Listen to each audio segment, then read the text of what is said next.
আসসালামু আলাইকুম। Hello guys, তো সবাই এতদিন দূরে থেকে পাহাড়টা দেখাইছি, আজকে পাহাড়ের বুগালে এসে বললাম আপনাদের পাহাড় দেখানোর জন্য। দেখেন এই মরুভূমির ভিতরে আমরা যে দুইজন ছাড়া, আমার বন্ধু ছাড়া আর আমি ছাড়া কেউ নাই, যে রংধনু উঠছে দেখছেন, রংধনুর মতো। দেখেন যে আধা ঘন্টা টাইমের ভিতরে পাহাড়ে এসে পড়ছি আমাদের মাথায় থেকে। মাথা তো সবাই জানেন কোথায়, কতটা দূরে থেকে এখানে এসেছি যে ধারণার বাইরে। পুরা গরম হয়ে গেছে গা, আপনি যেতেছি হাঁটতে হাঁটতে। তো দেখেন কি সুন্দর।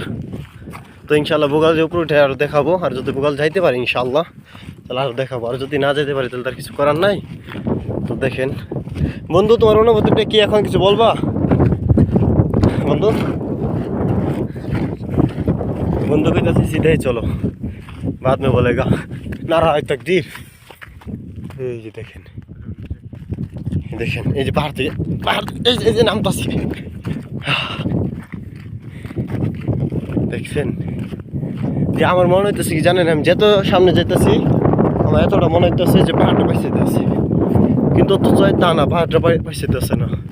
পাহাড় থেকে দেখেন একটা কিন্তু অন্যরকম একটা ঝিলিক মারতেছে, দেখছেন?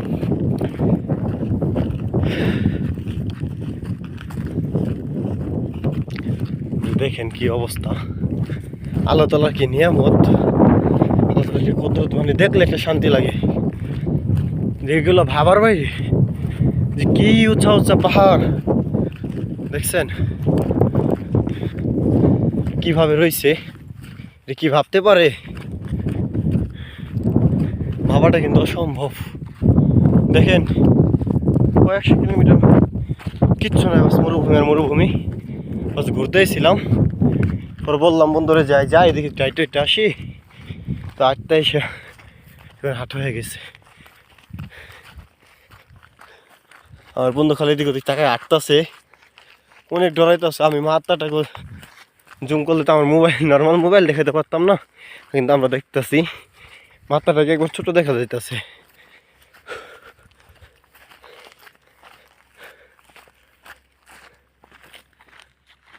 দেখছেন কি অবস্থা।